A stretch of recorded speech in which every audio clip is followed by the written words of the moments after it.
네, 안녕하세요. 자, 오늘도 교과서를 좀 진행하겠습니다.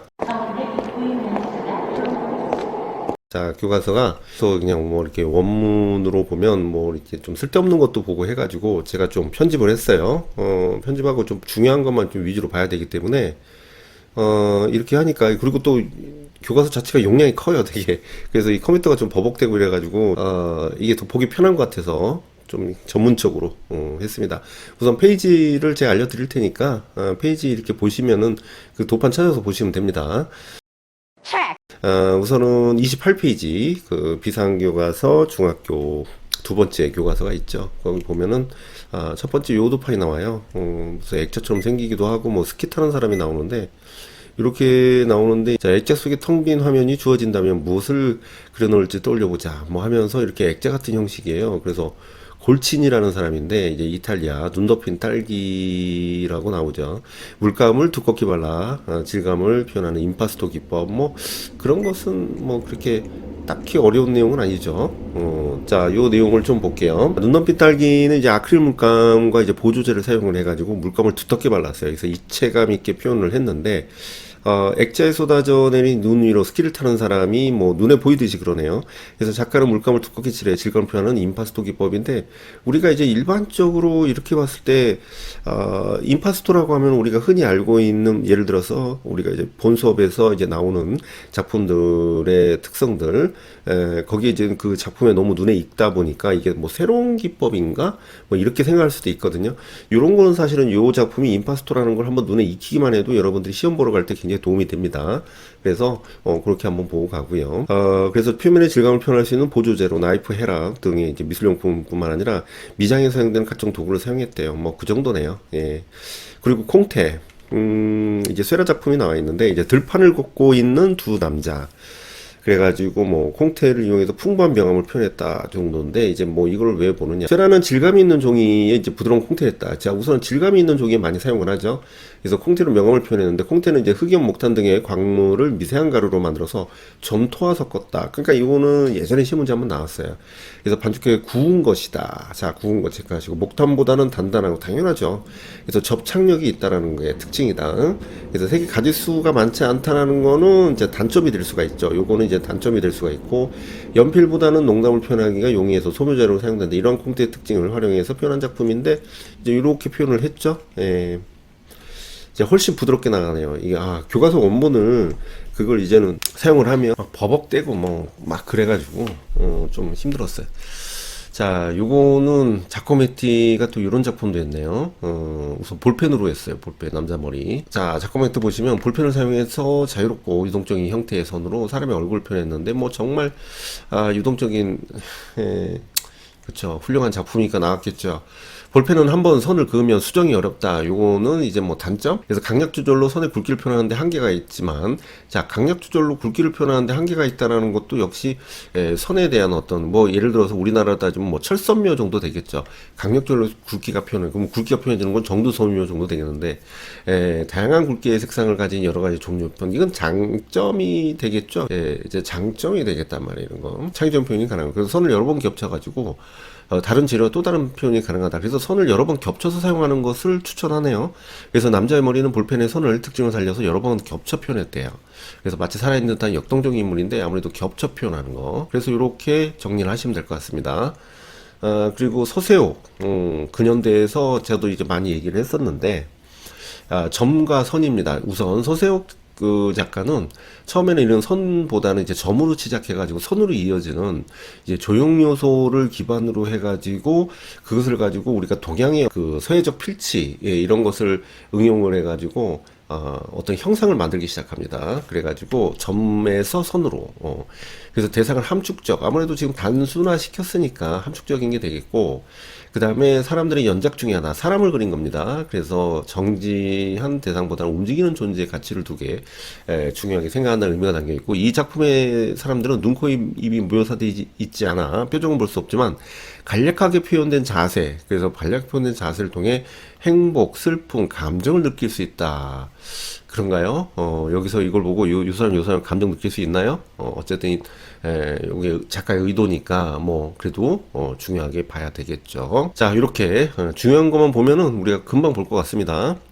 그리고 우리가 이제 그 교과서는 제가 예전부터 아시다시피 제가 예전에 교과서 계속 유튜브도 올리고 했기 때문에 그 관점이 여러분들이 그냥 이것저것 욕심내서 보는 거. 그러니까 제가 이걸 하는 이유는 욕심내서 보지 말고 우리가 이제 필요로 하는 거, 시험에 나올 법한 거를 빨리 보고 넘어가자는 겁니다.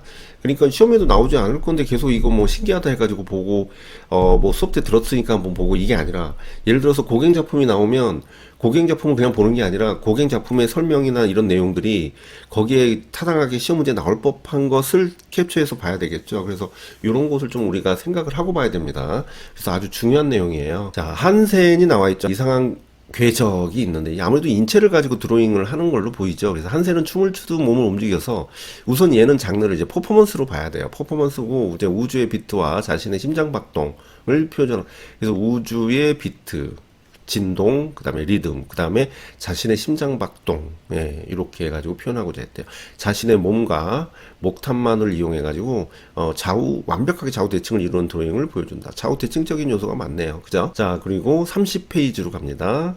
요거는 뭐 학생작품이 나오는 것은 아닌데, 학생 작품의 이제 요 기법입니다. 이제 기법. 그래서 보는 각도에 따라 달라 보이는 그 렌티큘러의 방법. 요건 뭐 본 교재도 있으니까, 렌티큘러가 교과서에 나오니까 시험 문제 나올 법도 하겠구나. 한 요 정도 이해하시면 될 것 같아요. 그 다음에 바니타스 정무라가 나왔는데, 뭐, 글쎄요. 이것을 우리가 이제 모르는 사람은 없을 거란 말이야. 그런데 우선 볼게요.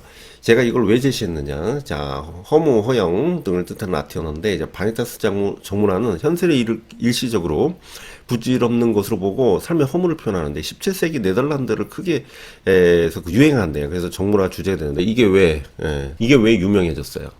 그거를 알아야 된다. 이게 사실은 바니타스, 이제 17세기잖아요. 그러니까 이렇게 17세기인데, 우리가 이제 16세기에 한번 설명을 했습니다. 중요하기 때문에 다시 한번 설명을 하는 거예요. 16세기 종교개혁이 일어나죠. 종교개혁이 일어나면서 종교화가 더 이상 필요가 없었던 겁니다.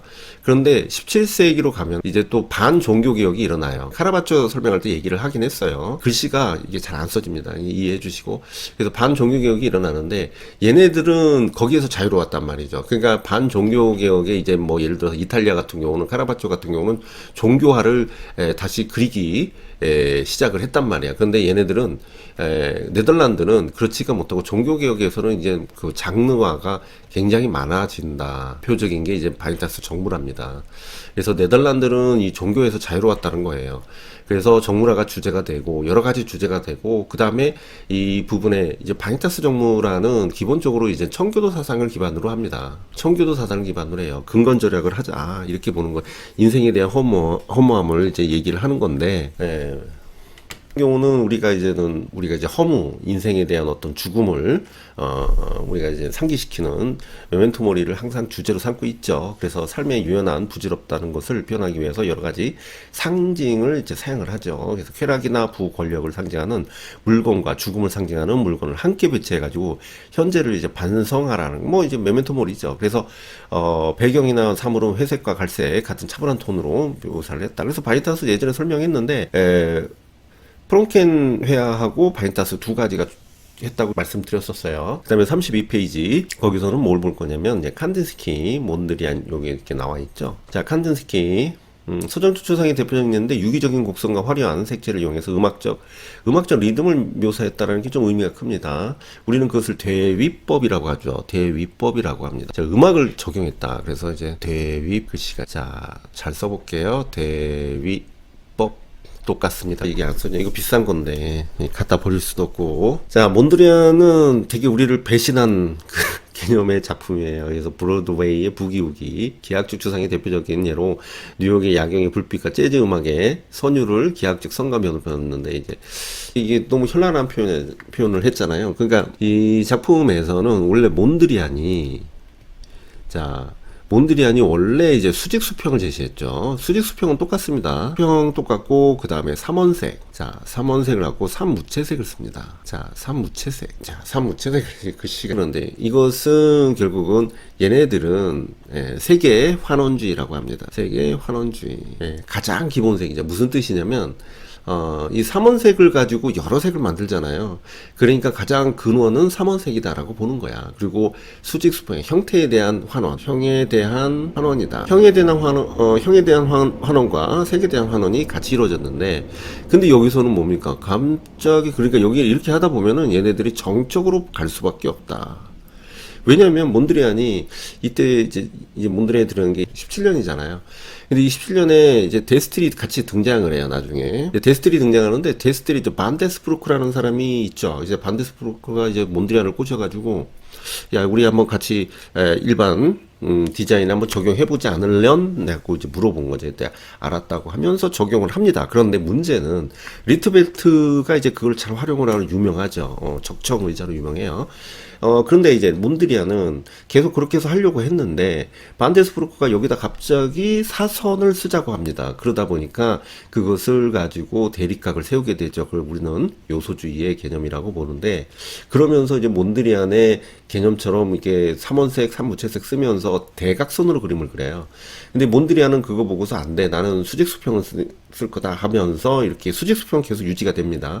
근데 이 색 같은 경우가 스타카토의 개념이 들어가요. 그래서 이게 율동적으로 움직임을 제시하기 위해서 이 색들을 배치를 했다라는 겁니다. 첫 번째로는 노란색을 전체로 칠합니다. 자, 노란색을 전체로 칠하고 거기에 색점을 집어넣는 거야. 그러니까 사각형에 색점을 배열을 해가지고 움직임을 제시하기 위한 거였어요. 너무, 그러니까 정적인 것을 그렇게 강조하다가 데스틸에서 사선을 쓰자고 해서 헤어지자고 해놓고서 여기서 움직임을 표현합니다. 어쨌든 재즈에 매료돼가지고 그렇게 표현했다, 이렇게 얘기를 하죠.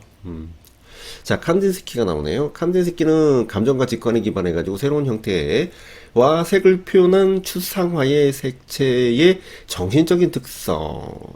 여기 정신적인 특성 나오는데 강조해서 내면의 점선면의 색으로 표현하고자 했다. 그러면 여기 보시면 형태와 색으로 표현한 추상화의 색채의 정신적 특징.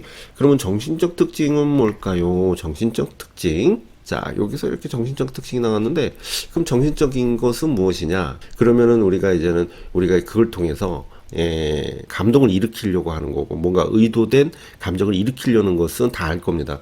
그것을 내적 필연성이라고 한다. 내적 필연성, 이렇게 내적 필연성, 이렇게 가면 됩니다. 그래서 작가는 구성치를 제작하기 위해서 30개 이상의 습작을 남겼는데, 작곡과 독이라는 뜻의 단어인 구성, 컴포지션이라는 제목을 붙인 이유는 음악을 가장 비물질적인 예술로 평가했다. 요거를 체크하셔야 됩니다. 요거를.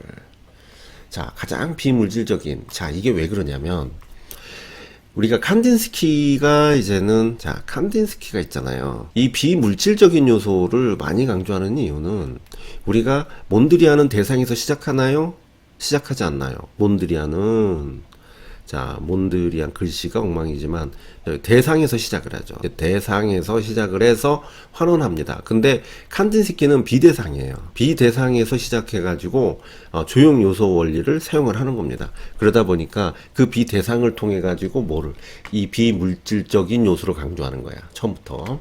그래서 작가는 성과 세계 사이에 생겨난 자유로운 비율의 조형성을 움직이는 율동, 그리고 음악적 흐름, 그래서 인상을 창출한다고 했다. 이렇게 보시면 되겠네. 자, 몬드리안의 브로드웨이 부기우기. 그래서 몬드리안은 뉴욕의 활기찬 분위기를 매우 좋아했대요. 왜? 갑자기 뉴욕에서 들은 재즈에 빠졌죠. 그래서 부기우기 음악에 매력을 느껴 부기우기 요소를, 리듬감을 집어넣은 거죠. 그러니까 요게 나올 수 있어요. 요게. 알고 있어야 됩니다. 그래서 작가의 기존의 작품에 직선과 수평, 삼원색, 삼무채색만 사용하는 대상을 표현했는데, 브로드웨이 부기우기에서 검은색 테두리 대신에 노란색 테두리에 작은 빨강, 파랑 네모를 단일 색상의 사각형은 작은 색면으로 분할해가지고 활기찬 리듬감, 너무너무 중요한 얘기죠. 그래서 리듬감, 드디어 리듬감을 표현하기 시작해요. 리듬감을 표현하는 칸딘스키를 그렇게 욕을 하더니 자기도 리듬감을 표현하기 시작합니다. 이거 아주 중요합니다. 자, 그리고 새로운 기법 한번 볼게요. 자, 이렇게 좀 도파를 크게 했는데 이게 과연 무엇인가 이렇게 한번 볼 수가 있는데, 우리가 이제 퀼링이라고 해요. 종이의 단면을 이용한 표현 기법인데 채색한 종이를 말거나 접어가지고 선처럼 표현하는 거예요. 그래서 브로드스카야라는 러시아에서 영국으로 와서 이제 작품 활동을 하는 건데 토파즈 그래서 예, 퀼링 단면 요걸 모아가지고 이렇게 표현을 하는 거죠. 그러니까 끝을 뭉쳐가지고 이렇게 표현을 하는 거죠. 그래서 요거 중요합니다. 중요하죠. 자, 여기서 나오죠?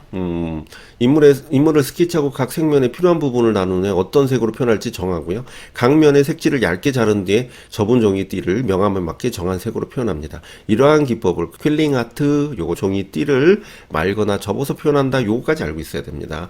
요거, 그러니까 시험 문제에서는 요거를 비워놓고 물어볼 수도 있고요. 그 다음에 퀼링 아트는 어떻게 하는 거냐 해가지고 종이띠를 말거나 접어서 표현하는 방법이다라고 물어볼 수도 있어요. 아시겠죠? 자, 시험에서 어떻게 나올 건지를 알고 접근을 해야 되는 게 맞겠죠. 자, 이 사람은 옷도 이렇게 표현하고 벽화도 이런 식으로 표현하네요. 자, 요것을 뭐라고 하냐? 두드라트 이렇게 얘기하네요. 두드라트. 요것도 알고 있어야 됩니다. 무의식적으로 손이 가는 대로 낙서하듯이 그리는 방식이다. 이렇게 해서 교과서에 그대로 나와 있죠. 요것만 갑시다. 자, 그래서 끄적거리다라는 뜻의 두들 예명을 쓴 그 미스터 두들은 어린아이가 화면에 낙서를 하듯이 떠오르는 이미지를 끊임없이 그려나갑니다. 작품은 즉흥적으로 만들어지겠죠. 그래서 작품에 대한 자료 조사에 많은 시간을 사용하는데 낙서로 보이는 그림들을 자세히 살펴보면 주제와 관련된 이미지들을 찾을 수가 있대요. 그래서 이름 두드라트만 알면 될 것 같아요. 그리고 요거는 우리나라 작가지만은 그래도 제가 여기다 집어넣습니다. 요철 있는 물체 아래 깔고 종이를 덮어 문질러 모양을 내는 프로타즈 기법입니다. 요 프로타즈만 체크하시면 돼요. 자, 그리고 36페이지로 갑니다. 36페이지인데 이제 이건 대부분 아는 거예요. 대부분 아는 건데 이제 스피인 아트잖아요. 허스트. 아름답고 사랑스럽고 숨막히는 시선을 꼭대기를 향하여 날아가는 그림. 이건 제목은 못 외우겠네요. 허스트는 설치, 회화, 조각 등을 통해서 미술과 과학 그리고 엘리트 문화의 대중문화의 경계에 도전하는 영국 현대미술가다. 허스트의 대표적인 예술의 그 예술적 실험인 스피인 아트는 원형 캔버스 위에 물감을 엎질러 부은 뒤 고속으로 회전시켜 제작하는 것이다. 뭐 이건 다 아는 거죠. 근데 캔버스가 회전하면 원심력 원리로 페인트가 바깥쪽으로 이동하면서 우연히 여러 색이 물감이 겹쳐서 다른 효과를 내고 변화무쌍 흥미로운 이미지가 만들어진대요. 그런데 제가 이걸 왜 봤을까요? 그냥 넘어갔어야 되는데 여기 보면 2023년에 선보인 이 시리즈들은 인공지능을 활용해가지고 스핀 페인팅 시리즈를 학습시켜서 만들어낸 디지털 작업입니다. 여기서 보면 이제 스마트폰으로 이렇게 해가지고 디테일 작업을 한 거예요. 붓을 사용하는 대신에 회전하는 캔버스에 물감을 부으면서 기계의 우연한 움직임을 통해 그림을 완성하는데 이 작업은 구매자가 자신이 원하는 스타일, 9가지 색상, 그리고 캔버스 모양, 크기 등을 조합해서 완성하고 선택에 따라 추후 실물 작품으로도 받을 수 있는 참여형 작품이다. 이거는 우리가 미처 생각을 못했죠. 참여형 작품이다. 근데 주문하는 것 같은데 이것도 참여라고 보네요. 자, 디지털 예술과 실제 예술가의 창작의 경계에 모호하게 하고 있다. 그래서 참고하시면 될 것 같습니다. 그리고 요거 데코파추 나왔죠. 데코파추 종이 오리기. 붓 대신 가위를 물감 대신 색종이를 사용해서 콜라주 형식으로 붙이는 건데 이것을 이제 데코파추라고 합니다. 이제 데코파추라는 게 실제로 자세히 얘기하면 이게 색종이 작업이긴 합니다. 그렇게 보통 얘기하는데 이 마티스 같은 경우는 색종이 작업을 이제 색종이가 그때 당시는 뭐 있었는지 모르겠는데 이제 색종이라기보다는 흰 종이에다가 과슈로 색을 칠해서 오려서 붙인 작업이죠. 네. 그리고 터프팅 섬유다발이라는 뜻인데 터프트에서 나온 거죠. 그래서 실을 터프팅용 총에 끼워서 바탕천에 색실을 빠르게 심어가지고 그림을 제작하는 거죠. 뒤에 나오니까 이따 보면 되고 그 다음에 스쿼지 아트 이제 스쿼지 아트인데 이제 스쿼지로 이제 문지르는 거죠. 그래서 주로 창문을 닦을 때 사용하는 스쿼지를 이용해서 하는 기법인데 종이 위에다 물감을 짠 뒤에 물감을 스쿼지로 밀어내는 것이다. 뭐 그 정도 보시면 되겠네요. 그래서 뭐 이런 거는 한번 정리해 줄 필요가 있겠지. 데코파츠는 모르는 사람은 없지만 그래도 이 교과서에서 강조하는 예전 교과서는 그렇게 강조하지 않았는데 요번에는 또 그렇다. 제가 그러니까 예전 2015 교과서를 다 봤기 때문에 우리가 비교가 가능한 거예요. 자, 그리고 아까 봤던 요 작품 아까 이걸 뭐라고 했죠? 터프팅 이런 식으로 뭐 이게 기계 같은 걸로 돼가지고 실을 막 이렇게 여기다가 이제 박아서 넣는 거라고 보시면 되죠. 그리고 스커지 아트 이거 학생 작품이긴 하지만 물감을 뿌려가지고 이렇게 쭉쭉 밀어가지고 표현하는 거다. 그 정도 보시면 될 것 같습니다. 그리고 앵무새 요거 볼게요. 20세기 대표는 마티스는 말년에 건강의 악화로 이제 더 이상 붓을 들 수 없게 되자. 근데 건강이 악화됐는데 어떻게 오리는 게 더 어렵지 않나요? 데코파주라는 새로운 기법으로 작업을 했어요. 데코파주란 오려내기라는 뜻의 프랑스어로 종이를 오려 붙여 가구나 작은 소품을 장식하는 건데, 붓으로 그림을 그리는 대신에 색을 입힌 종이를 가위로 오리고 화면에 붙이는 방식을 선택해서 되게 현대적 기법이다 이렇게 보고 있어요. 이 작품도 거기에 해당되고요. 그 다음에 제트 엔진으로 그림을 그리는 타리난 폰 아날트 해가지고 비행기 뒤에 제트 엔진으로 비행기 제트 엔진 바람을 이용해서 물감을 캠퍼스 위에 뿌리는 방식이다. 뭐 그 정도 보시면 되고, 안나 애킨스는 작가는 수집한 몇 가지 식물을 관광하게 말린 종이 위에다 놓고 햇빛에 노출해 기록을 하는데, 이러한 방법을 청사진 기법이라고 한다 해가지고, 막상 요거 이렇게 비워놓잖아. 이렇게 비워놓으면 잘 몰라요. 무슨 기법이지 뭐 이렇게 생각을 한단 말이야. 자, 그 다음에 45페이지로 갑니다. 조명구 과추색들은 한번 시험에 나왔기 때문에 뭐 또 나올 것 같지는 않은데요. 다른 개념으로 나올 수는 있으니까 그래서 한번 본 겁니다.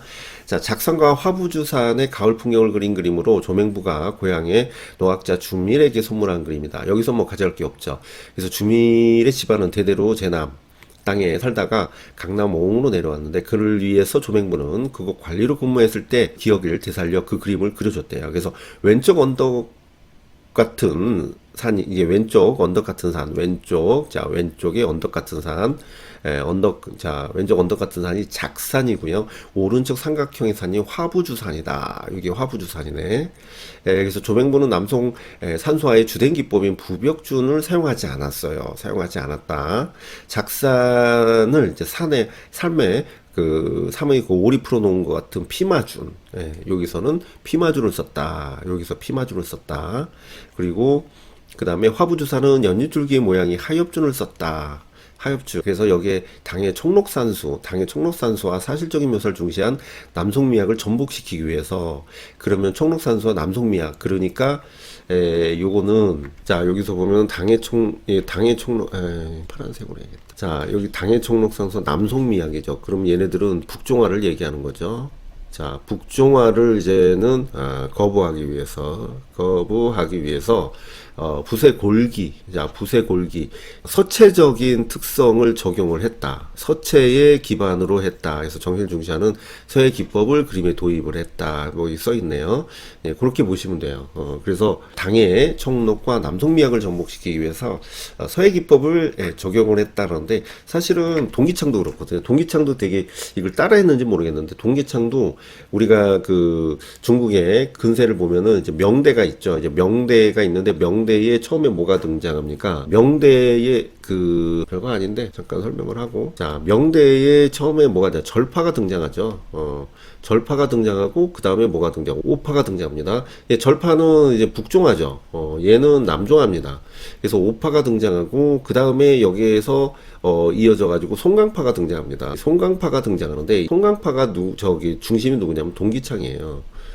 동기창인데, 얘네들이 매너리즘에 빠집니다. 매너리즘에 빠지니까 이래서는 안 된다 해가지고 송강파를 만들어요, 동기창이. 그러면서 얘를 이 매너리즘에 빠지기 위해서 뭐를 하냐, 서해적 필치를 삽니다. 서해적 필치를 사용해요. 그러니까 얘랑 똑같아, 그런 부분에서. 그래서 그 개념은 좀 알고 있어야 된다. 왜냐면 그거 중요한 게, 우리가 여기서 이제 오파가 등장하고 절파가 등장하고 매너리즘에 빠는데, 이거 송강파 만들었다 해가지고 해결될 문제가 아니잖아요. 그러니까 어떻게 해결하려고 했냐, 서해적 필치를 사용했다. 요건 이해하고 있어야 된다. 요것도 마찬가지예요. 요것도. 자, 이징의 이금산수도 또는 니금산수도라고 할 수가 있어요. 예. 이게, 그러니까 요 이징은 지금 요 작품 자체는 우리가 조선 초기와 이제 중기, 그래서 우리가 보통 우리가 이제 15세기가 이제 조선 이제 초잖아요. 그러면서 이제 16세기로 가게 되는데, 이 16세기에서 이제 17세기로 가죠. 근데 이제 16세기가 반으로 나눠요. 그러니까 여기는 조선 초, 그 다음에 중기, 그리고 여기도 중기로 가는데, 이 중기로 가면서 여기에서 뭐 어떤 특징이냐면, 안견화풍하고 그 다음에 플러스 절파, 여기 이제 절충화풍이 등장을 하는데, 여기에 대표적인 사람이 이징이에요. 그래서 보시면 그림 자체가 우선은 산세가 지금 흩어져 있어요. 산세가 흩어져 있고, 이게 지금 주산이라고 볼 수 있는 정중앙에 요소들이 중앙으로 살짝 몰려가고 있다는 거죠. 그런데 우리가 절충하풍들을 보면은 우리가 절파는 병각구도를 이루고 있지만 안견하풍도 치우친 구도를 갖고 있어요. 그런데 얘네들이 안견하풍에서 절파풍으로 이동하면서 산세가 약간 중앙으로 이동하면서 약간 이렇게 기울어진 산세로 바뀝니다. 그래서 여기 보시면 이금은 매우 고운 금가루 금분을 악교풀에 개어서 안료로 금리라고 부르는데 동서금을 막론하고 금은 귀하고 변하지 않고 아름다운 광채를 지녀서 신성이나 왕권 같은 절대적 권력을 상징하곤 한대요. 우리나라에선 종교적 상징으로 이금이나 이은을 써서 사경을 필사했는데 사경의 내용을 도외한 변상도 예배 대상을 그린 이금불화를 제작을 했대요. 사용한 글과 그림은 금의 시각적 효과를 최대화하기 위해서 바탕색을 금색과 보색인 자색 또는 감색 또는 흑색 이렇게 사용을 했대요. 그래서 이금산수는 조선 전기 양념화합풍과 조선 중기 절파화풍이 혼합된 절충화풍으로 그려졌대요. 그래서 구불거림이 심한 바위의 질감이나 산세를 표현하기 위해 잔필선 및 선염을 풍부하게 표현했다. 뭐 별 내용은 없죠. 자, 47페이지 파나만의 표식 에디션 넘버 이건 알고 갑시다. 에디션 넘버 그러니까 위치를 얘기하는 거예요. 그래서 에디션 넘버를 여기다 쓰고 제목 쓰고 제작 연도 쓰고 서명 쓰고 이렇게 요것만 체크하시면 될 것 같아요. 자, 그 다음에 콜라와 알루미늄 호일로 만드는 평판화다. 자, 콜라와 알루미늄 호일로 만든 평판화. 요게 좀 특이해서 평판화인데 이제 콜라로 해요. 그래서 학교에서 자주 쓸 것 같기도 하고 시험 문제 나면은 난해하기도 할 것 같아서 한번 볼게요. 자, 좌우 반전된 도안을 그리거나 출력을 합니다. 자, 아크릴판에 호일로 감싸요. 그 알루미늄 호일은 덜 반짝이는 쪽이 위로 오게 한다. 왜냐, 이유가 뭘까요? 이런 이유를 자꾸 물어보게 되죠. 그래서 덜 반짝이는 쪽이 뭐냐면 약간 거칠기 때문에 그래요. 그러니까 맨들맨들하지 않은 부분이죠. 그래서 약간 거친 부분을 사용을 해야 된다는 거고, 우리가 이제 아연판이나 알루미늄판을 할 때는 약간 이 모래바를 세우는 작업을 하잖아요. 그게 이제 요 뒤쪽이 거기에 해당될 수가 있다는 거죠. 그 다음에 알루미늄 호일에다가 손에 유분기가 닿지 않도록 장갑을 착용해서 작업을 하는 거죠. 손에 유분기가 많아요. 그걸 묻으면 안 되죠. 그래서 알루미늄 호일 위에다가 먹지를 놓고 그 위에 도안을 올려놓은 뒤 연필로 따라 그립니다. 그럼 뭐 스케치하는 것이죠. 그래가지고 도안을 먹지에 제거하고 호일에 옮겨진 밑그림을 유성 색연필로 칠합니다. 유성은 똑같죠. 부식을 시키는데 알루미늄 호일에 감싼 아크릴판에 용기를 놓고 잠길 정도로 이제 콜라를 부어줘요. 콜라를 부어주면 콜라의 인산 성분이 유성 색연필의 기름기를 판에 고착시켜준다. 그러면은 콜라가 무슨 역할을 한다? 인산 성분이 기름기를 이제 판에 고착시켜줘요. 그리고 아라비아 고무를 칠하게 되면 이제 유성 색연필이 없는 부분에 물층을 만들어서 기름기를 배척하는 역할을 하고요. 그래서 약 한 1분 정도 담가 부식을 시키죠. 그 다음에 판 가장자리에 잡고 용기를 꺼내 콜라를 물로 씻어요. 그 다음에 부드러운 천으로 식용유를 묻혀 유성 색연필을 지웁니다. 그것은 우리가 이제 석판을 할 때 똑같죠. 그래서 휘발유로 지우거나 아마 그거랑 똑같은 거네. 그리고 롤러에 잉크를 바르고 판에 굴리는데 이제 물을 한번 묻혀야겠죠.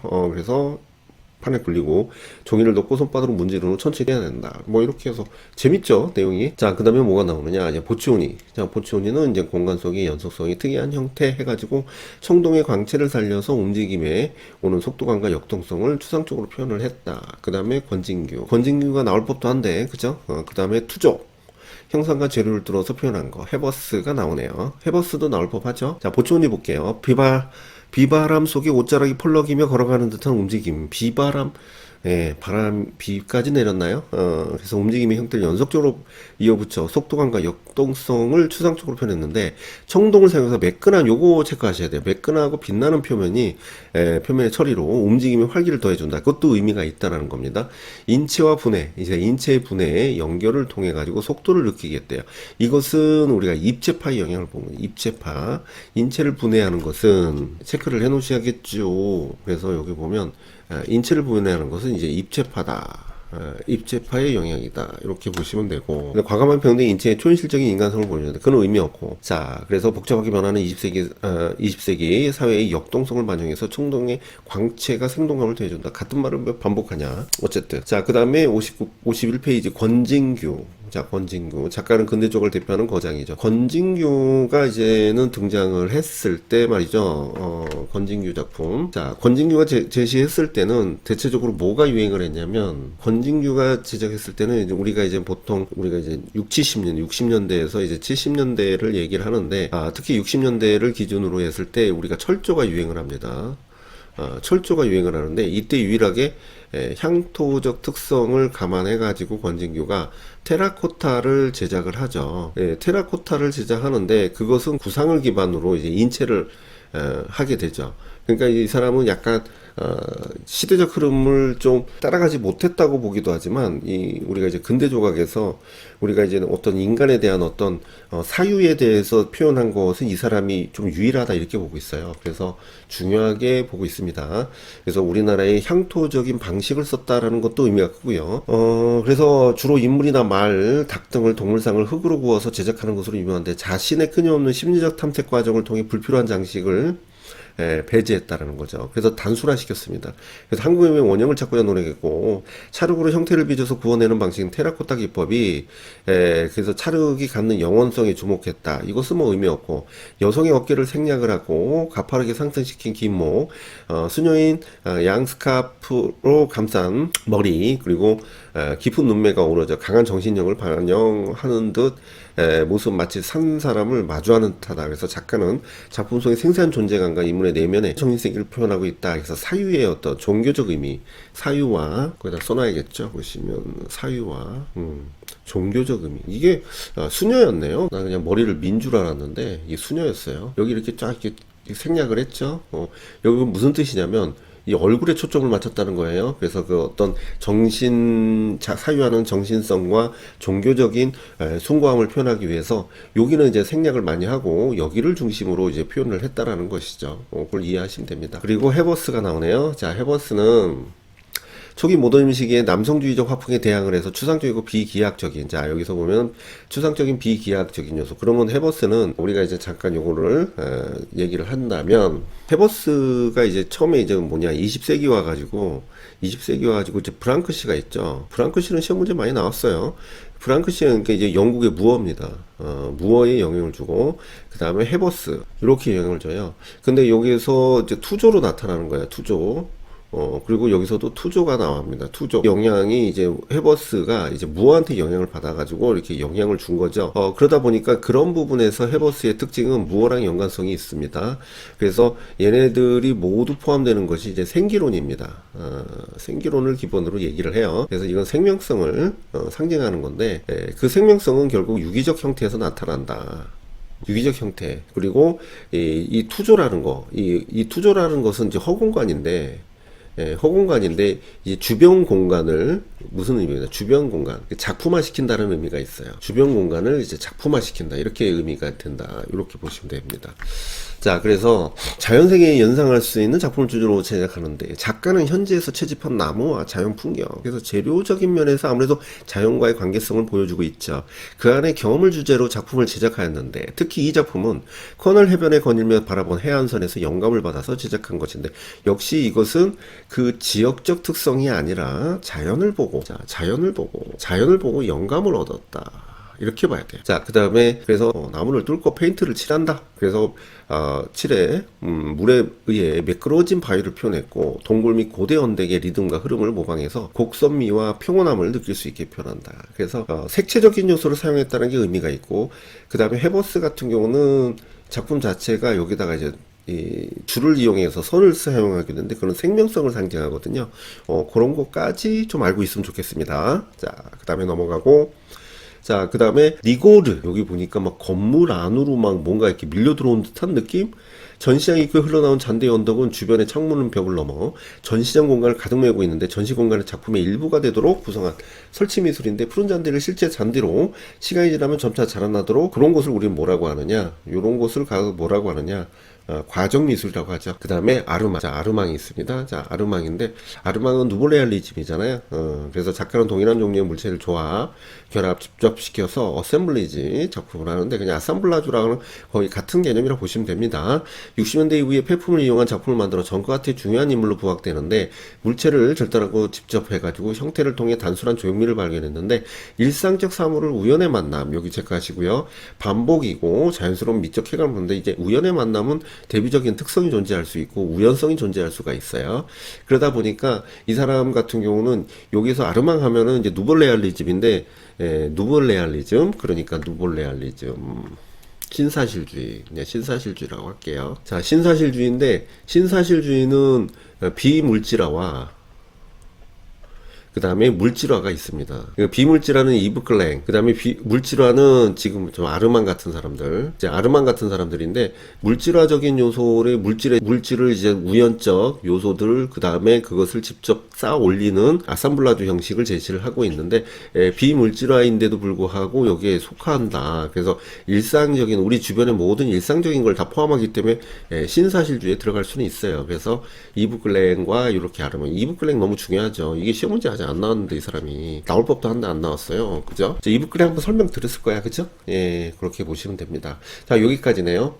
예, 제가 앞으로 이제 요런 식으로 요런 식으로 할게요. 예, 요런 식으로 하고 예, 여러분들한테 이제는 이렇게 하면은 교과서를 이제 중요한 거 위주로 보니까 그게 이제 기존에 있는, 그래서 교과서는 이렇게 좀 뭐 사서 보셔도 되겠죠. 그렇게 해서 좀 보시고, 중요한 내용 위주로 하는 거니까, 뭐 여러분들한테 적어도, 요거 틈나는 데로만 조금만 보더라도, 아니면 정말 시간이 없으면 소리라도 들어도 도움이 많이 될 거라고 생각을 합니다. 여러분들이 막상 시험을 보러 가면은, 정말 여러분들이 제가 예상컨대, 두 문제 이상, 그 넘어서도 나올 수도 있겠지만, 못해도 두 문제 이상은 여러분들이 거기서, 말이 두 문제지, 이제 예를 들어서, 점수를 하더라도 2점씩이라도 4점이 되고요. 그래서 여러분들이 아마 제 생각을 하지 않을까. 그래서 고마우면 뭐 사람들한테 많이 얘기도 해주시고 그러면 될 것 같습니다. 저는, 예, 그리고 여러분들이 합격하면, 그걸로 된 거죠. 그래서 다음 시간에는 교과서, 이게 너무 교과서만 하면 안 되니까 용어 사전도 한번 진행을 이어서 하겠습니다. 자, 오늘은 여기까지 하겠습니다. 감사합니다.